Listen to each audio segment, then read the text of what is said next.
Welcome to another episode of Love Unveiled, the resilient relationship revolution.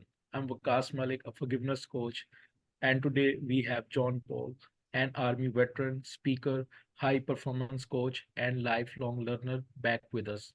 Together, we discuss rebuilding trust and connection after facing relationship challenges and explore practical strategies to restore the love you once had. Thanks, John Paul, for joining me today. So great to be here with you again, brother. Thank you for having me. You are welcome. So my first question is to you that what approaches can be employed to rebuild trust and connection following relationship challenges? Yeah, well, we all go through that, don't we? I'll do my best to give an answer that most of us can relate to. But, I would start by saying this, that I always tell my clients that relationships are not 50-50. We all probably have heard that before. Relationships are 50-50. You have to give and take and compromise. But if you're in a committed relationship with someone, in a marriage in particular, if you or your partner are only in it 50%, I believe it's going to be much harder to build a deep, vibrant connection with each other where you actually enjoy being together year over year and experience a deepening of your relationship as you spend more time with each other. Neurologically, when you connect with someone on an emotional level, it means that you feel safe to make that connection with them and to build something with them. Your nervous system is in what a neuroscientist would call a state of stay and play. So connection requires a state of stay and play to be formed, but it also requires a sense of safety, which leads to a desire to trust another person enough to connect with them. It's like subconsciously your nervous system is always scanning the environment for signs of danger. And when we meet someone new, we may be cautious at first, and we're looking for that threat, especially if we've had experiences in our past that tell us to be cautious when we meet someone new. But when we notice signs of safety in the other person's body language or the way they communicate to us, the eye contact, the tone of voice, the how receptive they seem to us, we begin to feel safer to connect with them. So it's really a process of evaluation and asking some very basic questions that lead to that ability to connect. And if it's okay with you, I just have a couple of slides that I want to share with you and the audience to kind of build on that. So here's what I tell my clients, the people that I coach, to look for. These are signs of a healthy building blocks for a relationship, a strong, healthy relationship.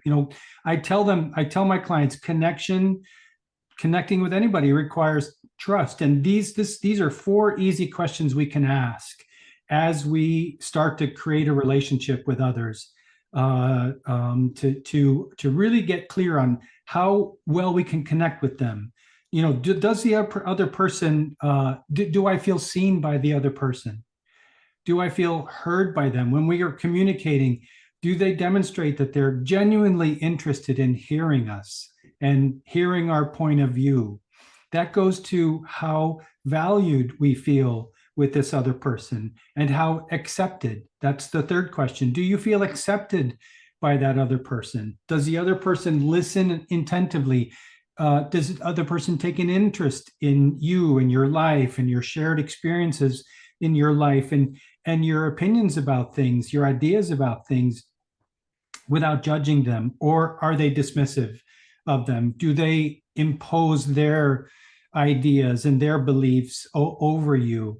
And that goes to the last question, finally. Do you feel equal to them? Or do you feel diminished by them in some way?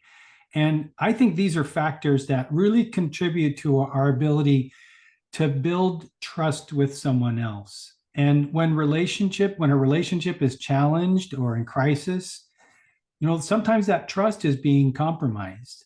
And when we've been vulnerable with someone that we trust, particularly for a longer period of time, and then we're suddenly seriously challenged to the point that we question whether the other person is even trustworthy, that can really feel threatening. The more invested we are in someone else, the more threatening that can feel. So depending on the circumstances, the more fear we feel, the more we will seek to protect ourselves. And that means, sometimes detaching from the other person or backing off or isolating ourselves from the other person. So when it comes to rebuilding trust and connection after a relationship challenge, it's really important for both partners to remember and respect that everyone needs specific things in order to trust and connect with another person. They need to feel understood. They need to feel valued and respected and appreciated. And these are the elements of feeling seen and heard and accepted by the other person for who you are. You feel no need to change. And there's a difference between feeling a need to change, to conform, and feeling a need to grow, to become better within the relationship, to show up day to day as your best self for the other person. That is what the purpose of relationship is for. One of the main purposes, I believe, is to grow and become a better version of ourselves. But conforming so that we fit the other person's idea of who we need to be can't last. So if you want a relationship that not only lasts, but one where you feel safe and seen and heard and accepted, understood and value, all of those, both partners must be 100% invested in the relationship. It can't be a 50-50 proposition. It's got to be 100-100. And so the closer you are to this, the easier it'll be to work through a serious issue or a confrontation that requires rebuilding that trust and connection that are so vital to success. And so you might wonder, well, so how do we do that?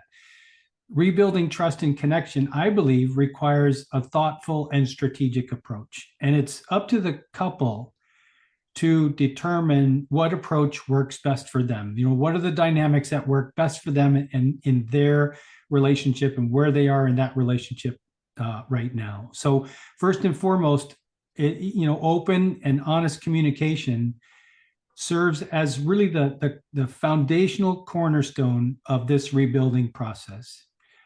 We've got to be brave. We've got to do our very best not to be afraid to speak our truth to the other person and be willing to express our thoughts, our feelings, our intentions without reservation, so that fosters an environment of transparency, a desire to be transparent with the other person. Even though we may be cautious, we may have backed off a little bit. If we're committed 100-100 to the relationship, then we understand the value of that transparency as something that's necessary in the foundation build of rebuilding trust. And then a willingness to address our issues directly, acknowledging mistakes when we make them, and we all make them. Men and women make mistakes in relationship. Nobody gives us a manual for how to do this. We're figuring out as we go. And if we can be humble in that way and admit our mistakes when we make them, it really helps the other person rebuild that trust in us if we're the one that made the mistake, and vice versa too. You will be more receptive to rebuilding that trust if the other person acknowledges, yeah, I screwed up here. I could have done this better. I should have told you this. I should have been more forthcoming. And as a way of creating that transparency and building that bridge back to each other. This is being vulnerable with each other. And when it's reciprocated, it really paves the way for deeper understanding and eventually rebuilding that connection that's been wounded. doing this though, and I'm sure you've experienced this too in your coaching practice, Mohammed, it's an act of courage, and both partners are responsible for recognizing and supporting the other person when they take that risk. And until trust and reconnection really begin to reform, it can really feel like a risk that they're taking. I'm sticking my neck out there. It doesn't feel safe, but I'm going to do this anyway because I'm committed to this relationship and I want it to work. I don't know if you're going to reciprocate, but I'm willing to take that chance because I'm 100% in the relationship. And as personal development and forgiveness coaches, you and I know how delicate a moment like this can be. So it's by guiding and encouraging each person to build their part of the bridge back to the other, so and feel safe while doing it, that we can really make some progress. So besides transparent communication, I think accountability also plays a crucial role in the restoration of trust and connection. And I'm going a little bit deep here because this is such an important question you asked, Mohammed, and I want to be sure that I give a thorough answer that serves your audience. I believe owning one's actions and their impact on the relationship is really a sign of strength and integrity and commitment to that relationship. It's also a sign that we value and respect the other person, and we're trying to understand the impact of what happened. So acknowledging our mistakes, expressing a genuine commitment to change, and consistently following through on those commitments, I think helps rebuild credibility. That's how we demonstrate to the other person that we see their pain, we hear it, and we value them enough to do this work of reconnecting and restoring that trust. And not only that, we demonstrate our desire to rebuild and fortify the emotional connection that we hold dear between each other. And so this requires this requires fostering some empathy. And I would just want to go back to the presentation that I was sharing. Empathy really is an indispensable component in the journey to rebuilding trust and connection. Both partners must make a conscious effort to understand and validate each other's perspectives, acknowledging that pain and the emotions that were experienced during these challenging times. And this might sound really idealistic to some, and it can be if you try to rush through it. But slowing down is really important in this process of rebuilding. If trust has been wounded and you feel a little disconnected from your partner, slowing down is essential to building up our empathy. Empathy creates that catalyst for rebuilding trust, but it must happen in its own time, at its own pace, as the partner who's wounded really needs time to heal and regain that trust. And by cultivating empathy, when the relationship is healthy and strong and vibrant, couples are really prepared to work together more effectively to heal wounds and strengthen their emotional bond when it becomes stressed. And that's what this is really all about. So in summary, these are the ingredients to rebuilding trust and connection when a relationship is stressed. I believe, forgiveness plays a huge role. Embracing the power of forgiveness, I call it a superpower that we have. It's an untapped superpower that so many people really kind of misunderstand. True leaders and couples that are really dedicated to each other acknowledge their mistakes. They learn from them and they release grudges. They understand that just holds us back from progressing. Forgiveness is a huge beacon to guiding you towards healing. Listen actively to your partner. Set clear boundaries with each other, not just when you're in crisis, but before you get there, so that you have a clear understanding of what the left and right limits are of our ability to work through our challenges. Spend that quality time with each other. not in front of the TV, not on social media, but quality time with each other, listening to each other, talking with each other, getting to know each other, enjoying each other's company.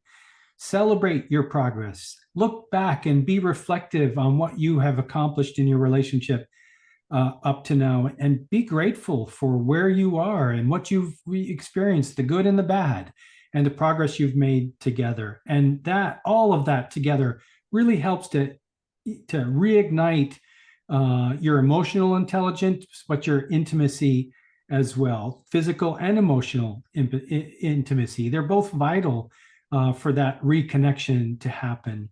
And then obviously for me, it's obvious, and part of the 100-100 proposition, supporting each other's growth, recognizing, okay, we have some growth to do here individually or as a couple, and spending the time, quality time together to promote that growth.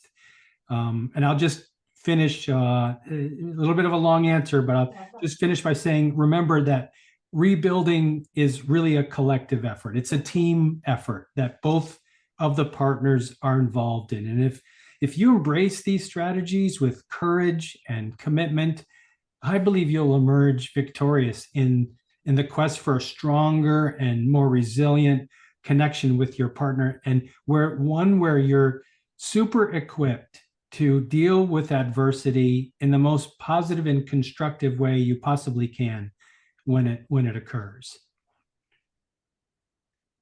Thanks, Jon-Paul, for such a comprehensive answer.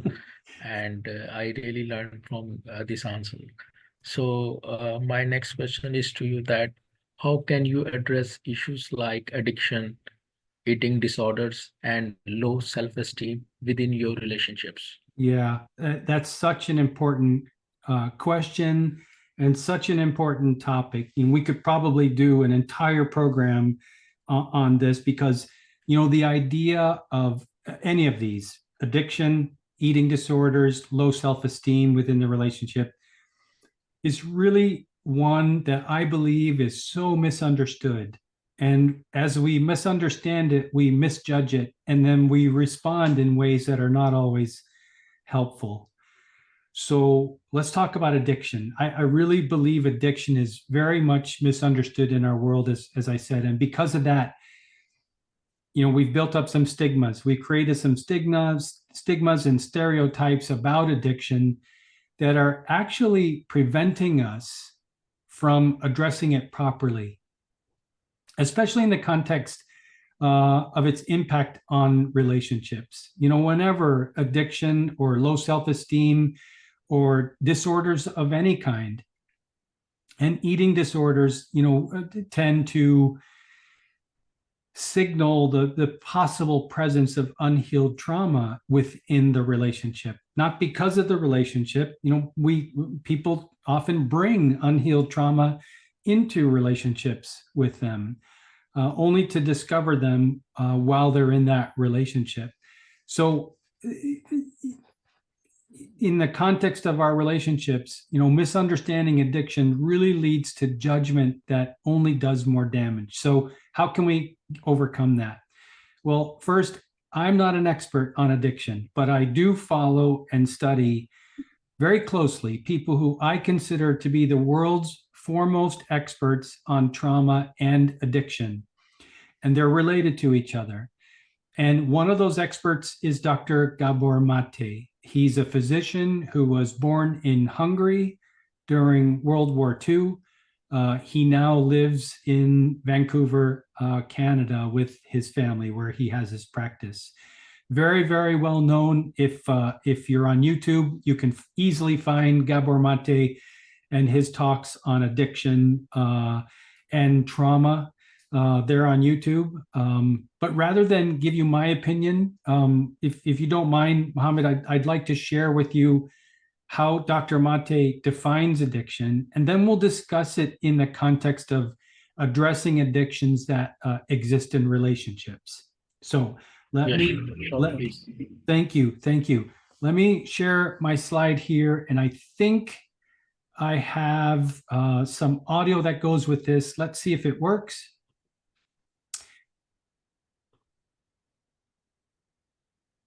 All right.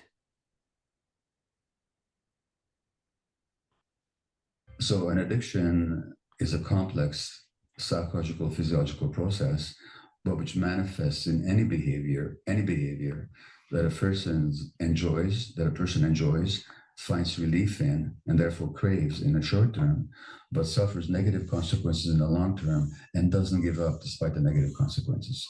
So craving pleasure, relief in the short term, negative consequences in the long term, inability to give it up. Now, notice I have said nothing about substances. I said any behavior. So it could be related to cocaine, crystal meth, heroin, fentanyl, marijuana, nicotine, alcohol, whatever. Could also be sex, gambling, internet, relationships, shopping, eating, work, extreme sports, working out, pornography, any number of human activities. So I said any behavior. Now, the official definition of addiction, according to the American Society for Addiction Medicine, is that this is it's a primary brain disorder. It arises in the brain, largely due to genetic reasons. This is how they see it. And I say that's just not true. The other popular idea with addiction is that it's a choice that somebody makes, that people choose to be addicted, which is what the legal system is based on. Because if people are not choosing, what are we punishing them for? Yeah, so just by listening to that, you can tell this is a very deep topic, but it's such an important one to discuss in the context of relationships, Mom. So I'm so glad that you asked this question. When it comes to relationships, addressing sensitive issues like addiction or eating disorders or low self-esteem that comes from those kind of habits, it really requires a patient, empathetic, and compassionate approach. But it also, by the people in the relationships. But I strongly believe, it also requires a recognition and acceptance that a professional approach is also needed, because couples are not equipped to deal with addiction in the relationship or eating disorders that come from past trauma within the context of the relationship. So as a guide in this journey of personal development, I know coaches like you and we advocate for a foundation built on open communication and unwavering support. That's why, again, I go back to what I said earlier. You got to be in the relationship 100 and 100. It's a 100 proposition. But again, we're not qualified to treat people's addictions within our relationship. So when someone we're working with, and as coaches too, so when someone we're working with shares that they're dealing with an addiction, the best course of action is to recommend the appropriate medical help to get the treatment they need.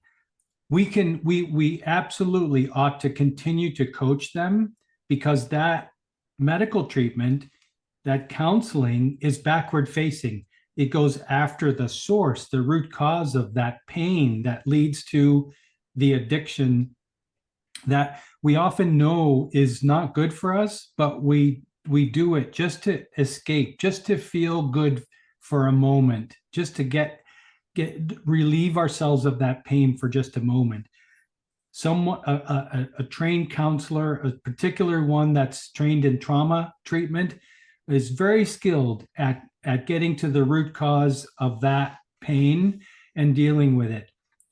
But you and I, as coaches, play an equally important role as forward-facing coaches to get our clients to work on themselves, backward-facing, but also work on themselves to prepare for a better life, one with deeper sense of happiness and joy and deeper connections as they continue to live their life forward. So in a practical context, when addiction is present in a relationship, it means one of the partners, if not both, are just severely wounded in some way.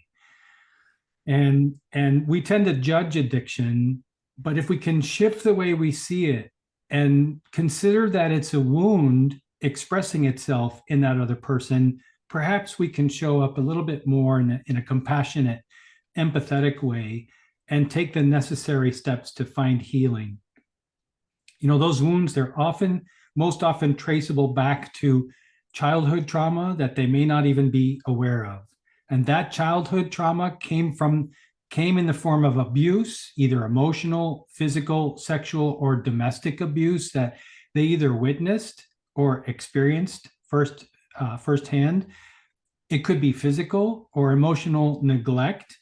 It could be dysfunction in the family. Maybe a parent was physically violent or is an alcoholic, or we come from a family where divorce happened. It could be any number of dysfunctions that lead to childhood trauma. And when that becomes the case, it's imperative to seek the appropriate help. I, for one, do not recommend talk therapy for treating addiction, because talk therapy, just a psychologist that just engages in talk therapy doesn't really, it treats the addiction itself, but doesn't get after the root cause of it. Addiction isn't the problem. It's not what we see manifesting, whether it's being a workaholic or gambling or drugs or alcohol. That's not what the problem is. If we try to address that without getting at the root cause, we don't solve anything. It's what causes the addiction that needs the treatment. And so someone who's trained in trauma treatment, and believe it or not, most of the medical community does not or did not receive trauma training while they were in their medical school. So being really, really paying attention to finding someone that's qualified to treat trauma, and so that you can get to the root cause of that addiction, is really the objective. And again, a talk therapist, a psychologist or psychiatrist isn't the answer. A psychiatrist may prescribe some pills, but that will just numb the pain. It won't heal the problem. And so that problem will continue in the relationship. That's just my opinion. Another reason why I believe this is that the vast majority of physicians, as I said, are not trained in trauma. So you should be going to someone who is as qualified as I am to treat you if you go see your doctor about addiction. So again, what's more effective by far is a body-based therapist or a practitioner who specializes in the treatment of trauma. And these are people who understand trauma and the addictions that can be formed as a result of that traumatic experience. I recommend modalities such as EMDR or somatic experiencing, which I have a lot of experience with. That's what I did, and it changed my life. And it vastly improved my marriage with Marcella, and other modalities, integrated family systems. They're highly, highly effective for treating trauma, and you will notice a decrease in addiction and how that affects your relationship over time. When we face addiction as a couple in a relationship, it's really imperative to create an environment where honesty really thrives. To do that, there's got to be safety first. And it must be safe to be honest, because someone who is dealing with addiction is dealing with shame. And what do we do with our shame, which is a belief that we are bad or defective in some way? We do our very best to hide it, to ignore it. But what I'm learning in my studies, in my own growth, is shame is an emotion, very low vibrational emotion that is asking us to see it. It does not want us to reject it. And when I got into my trauma treatment, all I wanted to do is get rid of the trauma. And what I've learned is trauma doesn't want you just to get rid of it. It wants you to engage with it. It wants you to see it. It wants you to see the wound so that you can treat it, so that you can get better. And the person with the challenge must have assurance that he or she will be met with compassion and empathy, not judgment and criticism. And here's a place that I just want to compliment. I can't compliment my wife enough for giving me that compassion and empathy to deal with my own traumatic experiences while I was a soldier and in my childhood. And that really created the foundation for my own healing and for us to come together as a couple and become even stronger together. And as I might have mentioned, I always recommend when addiction or eating disorders or low self-esteem affects a relationship, I always recommend navigating those issues together, emphasizing empathy and compassion and understanding and support for each other, and a joint commitment to healing the individual and the relationship. A lot of people who struggle with eating disorders, they also stem from unresolved trauma, as I mentioned. And finally, that low self-esteem, it's just a silent disruptor in relationships. It prevents you from growing and getting stronger and becoming more vibrant with each other. That requires a deliberate effort to rewire negative thought patterns that repeat themselves over and over and over again. And so getting to the root cause of the low self-esteem is absolutely necessary to replace the beliefs that limit a person with the ones that are more empowering and aligned with who they really are. So finally, as a guide in this battlefield of personal development, coaches and body-based practitioners are really trained to employ specific techniques to overcome these issues. And I'll just give you a few tips here, you and your audience. Really, really super important, as I mentioned, to practice compassionate curiosity. Instead of becoming judgmental about the eating disorder or the low self-esteem or the addiction, if there is one present in the relationship, get curious about it.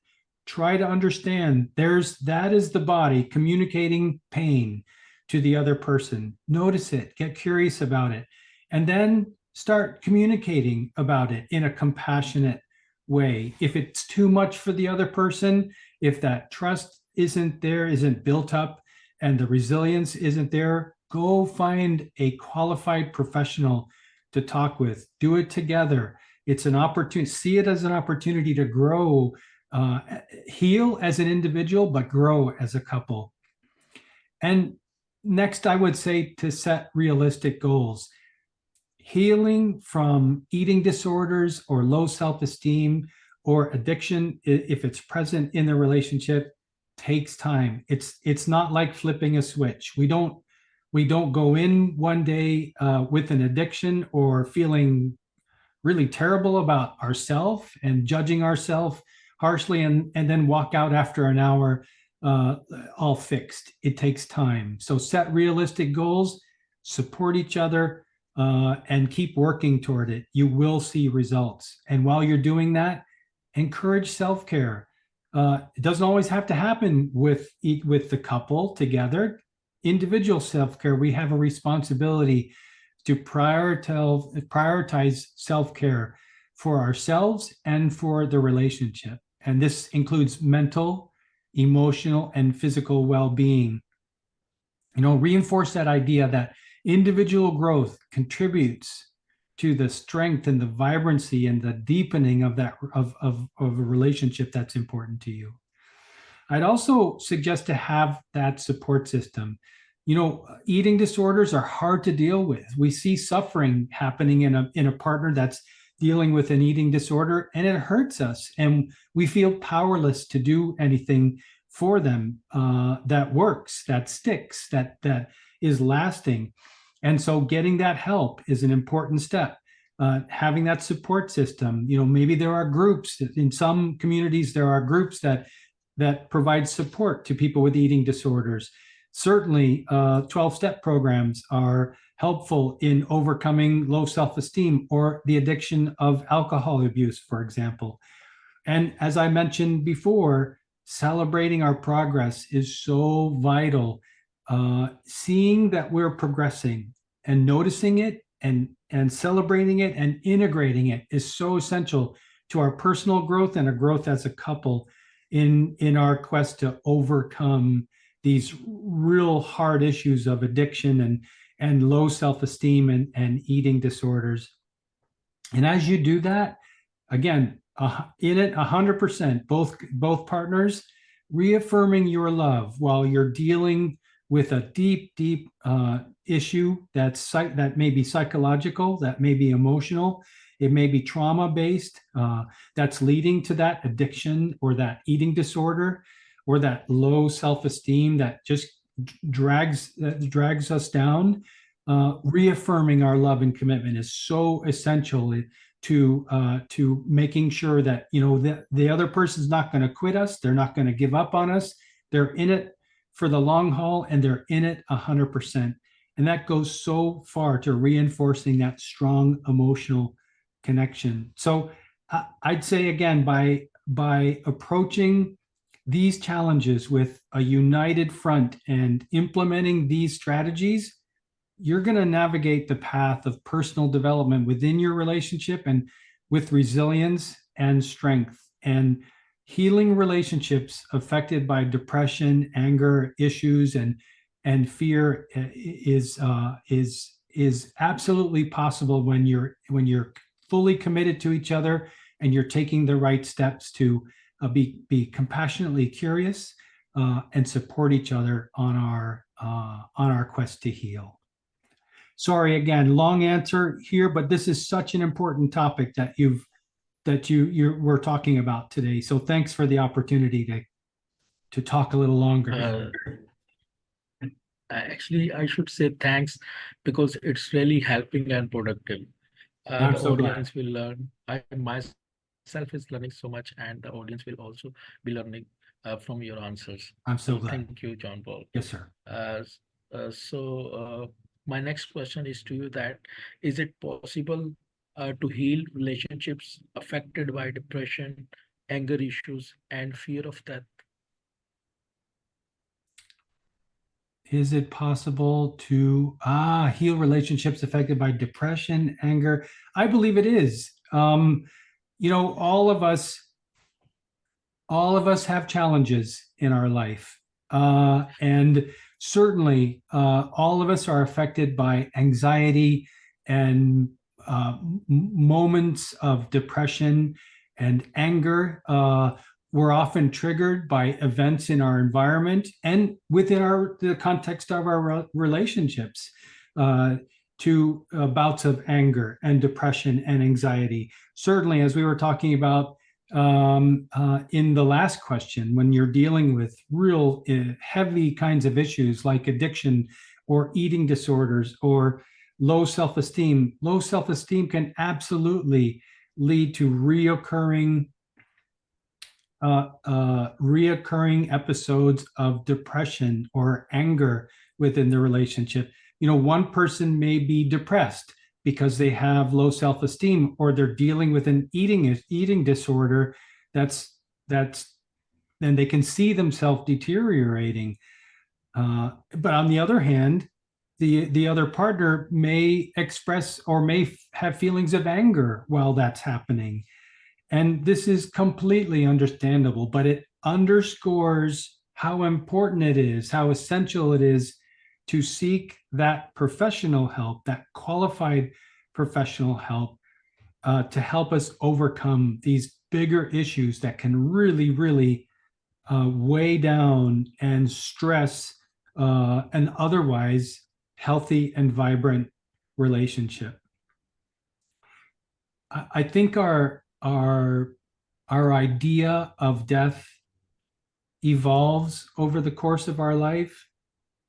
And I would also say that our experience with death changes as we experience life.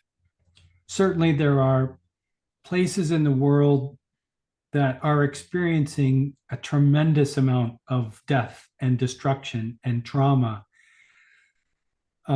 And this leads to depression and anger and a sense of hopelessness. You know, it breaks my heart, for example. It affects me on an emotional level to hear the people in Palestine talking about the idea that they're just waiting to die. This is this is no way to live. It's an inhumane way to live. We are not wired to think this way. So clearly, their experiences are so much more extreme than most of the rest of us, thank God, will ever experience. But those experiences are, in and of themselves, they are traumatic experiences.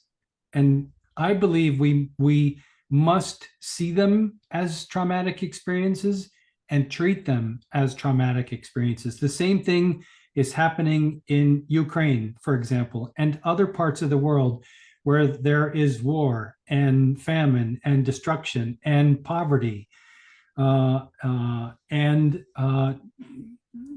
discrimination and marginalization of people.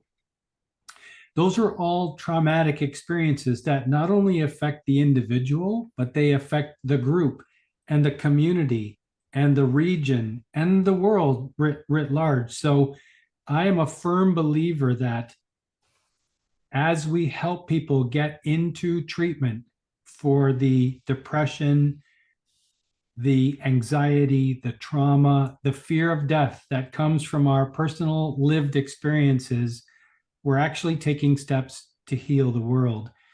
This is why the work that you do as a forgiveness coach there in Pakistan, and me here in the US as a forgiveness and high performance coach, really is essential work to rebuilding. You know, we've been talking about rebuilding trust after the storm within a relationship, and that's essential.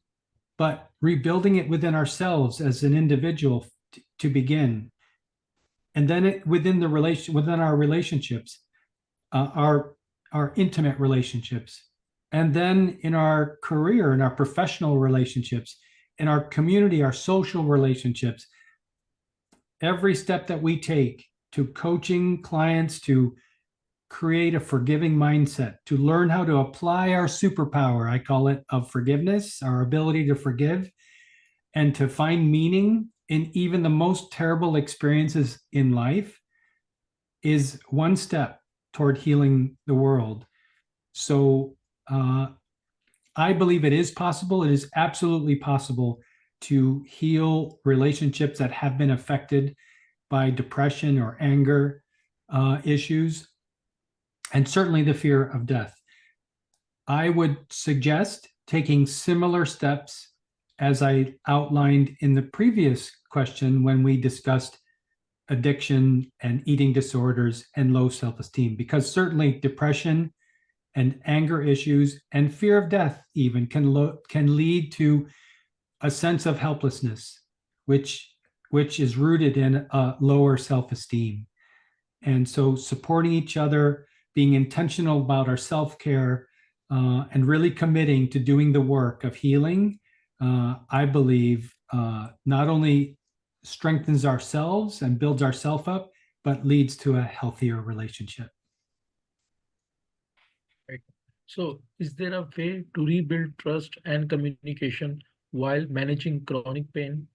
Yeah, good question. Well, the problem with chronic pain is that it's there in the morning when you wake up, and it's there in the evening when you go to bed. It's a constant, unwelcome companion in your life, and it can really take a toll on our relationships as we struggle to understand our partner's perspectives on pain and how he or she manages their pain.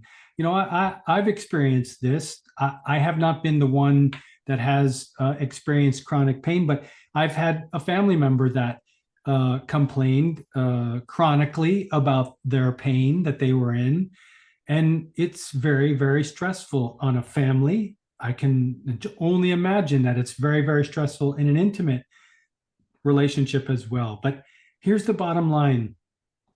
Misunderstanding the pain your partner is enduring can lead to significant relationship problems. And the one tip I'll give you right now is never to tell them it's all in your head.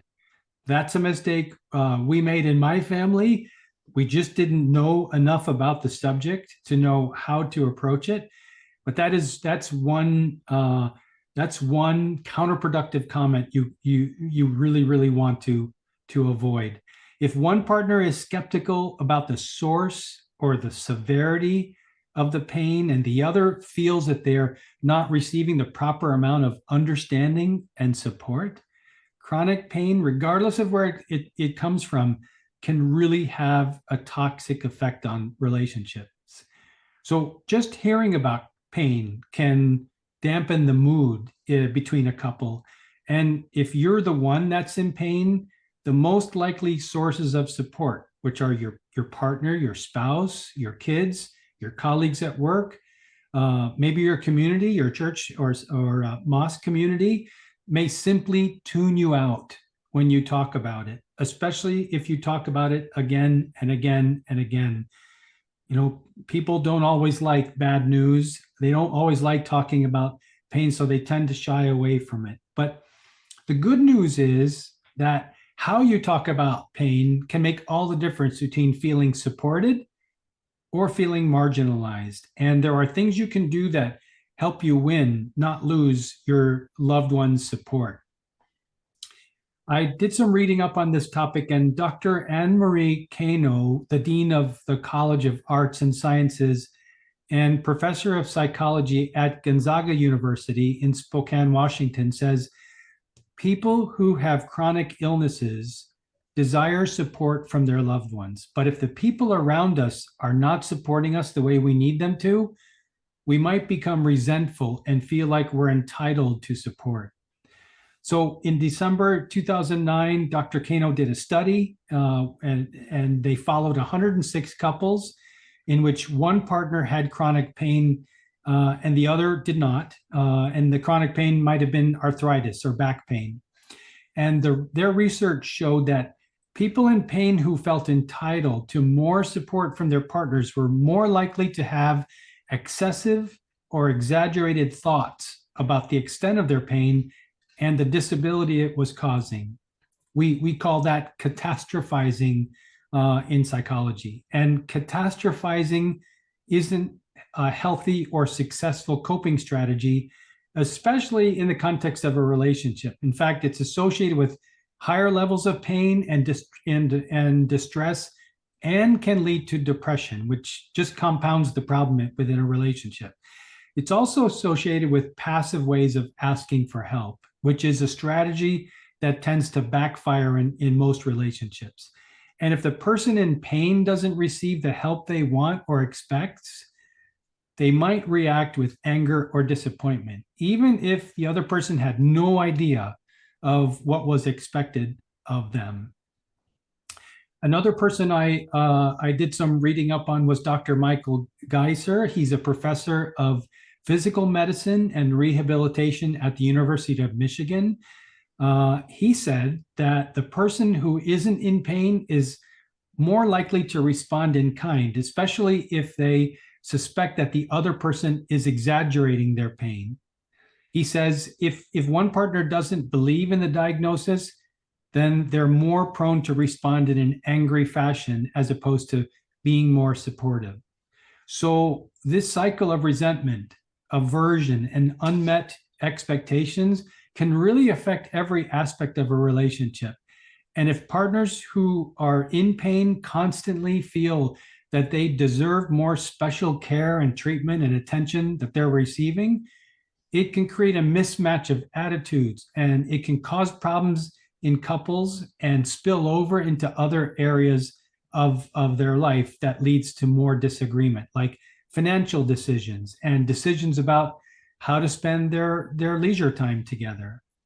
So the potential for pain-related discord to spread into the rest of the relationship is really well documented. Research shows that relationships in which one partner has chronic pain tends to be more strained, have more marital distress and more conflict and a greater likelihood for divorce. So how do you break this cycle? It is possible. If you sense that chronic pain is tearing your relationship apart, it's really important to act before things get out of hand. That curious compassion that I talked about early. The first step is education. Dr. Kano recommended getting treatment as a joint effort. Do it together so that we can learn about what we're dealing with and support each other as we go through this. Both partners should try to learn as much as they can about the pain and should attend appointments together to learn about options for treatment. It's really a way to create more transparency and trust with each other. Couples therapy is another option. And again, I would always recommend that you find someone that is trained and qualified and understands trauma, because sometimes chronic pain can be traced back to a traumatic experience. And in March 2020, a study published in Family Psychology magazine, researchers discovered that for distress arising from pain in relationships, the participants preferred couples therapy because it allows them to talk openly without getting defensive about how pain has affected their life individually and together. And so that brings us to communication. Communication between partners is really super essential to prevent pain from interfering in a relationship. And it goes both ways. People who are in pain also need to listen to their partners and make an effort to understand how they're feeling and what they're struggling with, because it's not easy to see the person that you love and you're spending your life with and you're committed to struggling with chronic pain that leaves you feeling helpless to do anything to help them. So keep the lines of communication open with your partner and understand that both of you may have issues with fairness. And while it doesn't seem fair to have to struggle with pain, watching a loved one struggle with pain is just another kind of burden. And the other person, the person that's in pain, really, really needs to understand that. And communication isn't just talking.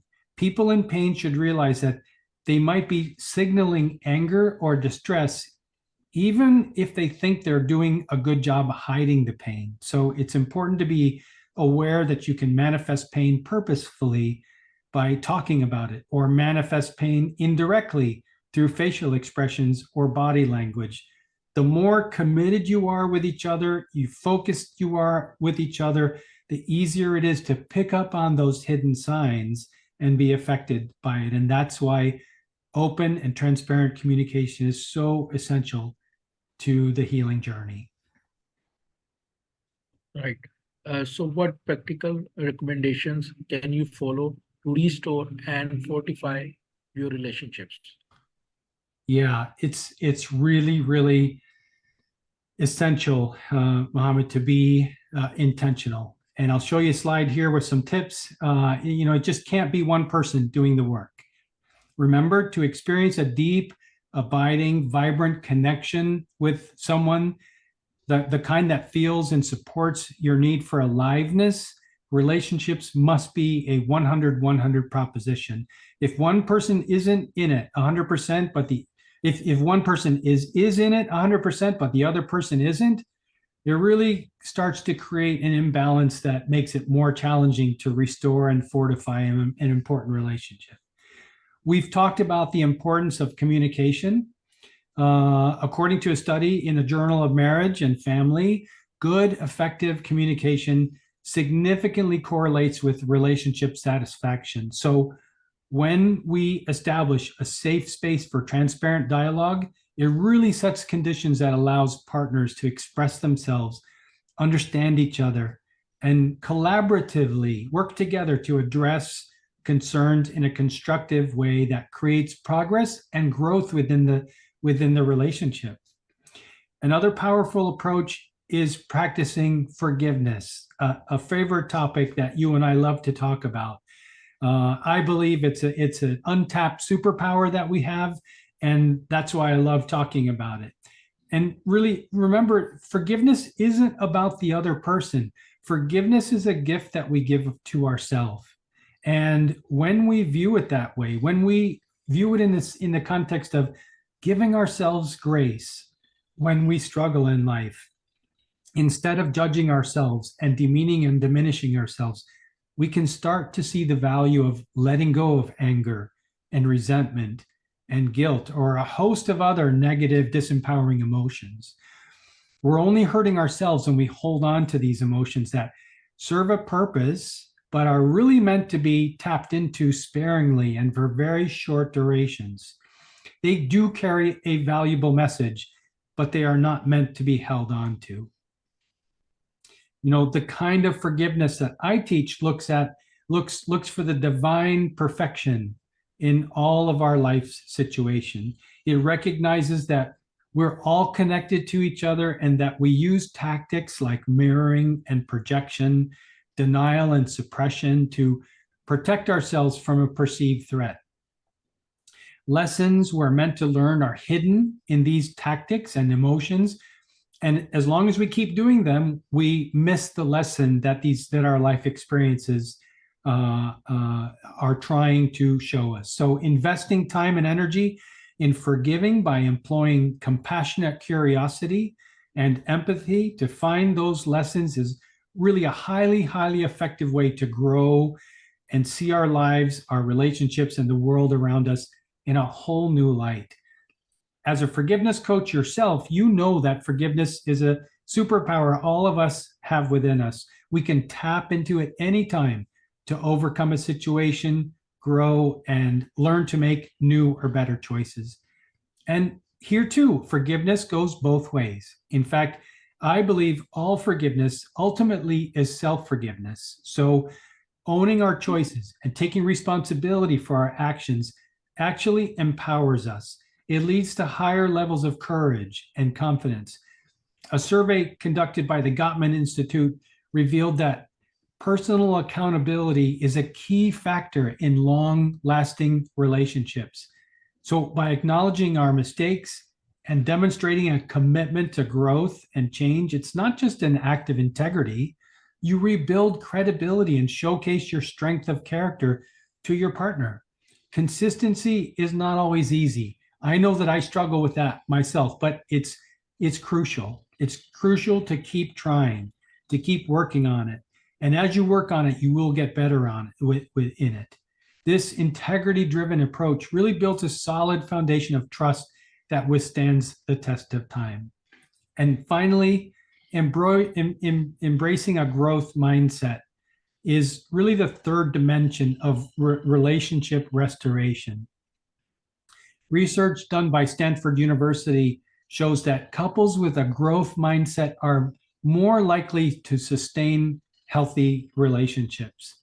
So I recommend you cultivate an attitude of continuous improvement, both individually and as a couple. Support each other in pursuing your interests, both interests as a couple, but individual interests too, and then come back together again to share your experiences with each other. View your challenges as opportunities for growth rather than an insurmountable obstacle that's just going to be in your way for the rest of your life together. Encourage your partner. Encourage your partner's personal development and celebrate shared achievements together. And by fostering a growth mindset, you not only enhance your relationship's resilience, but you also begin a shared journey of self-discovery and improvement. And this is also at the heart of forgiveness. Growth is always an outcome of practicing it. And one final point, if I may, on this slide, allowing it to unfold rather than forcing it there at the bottom. This is a lesson my wife and I learned from the beginning of our relationship.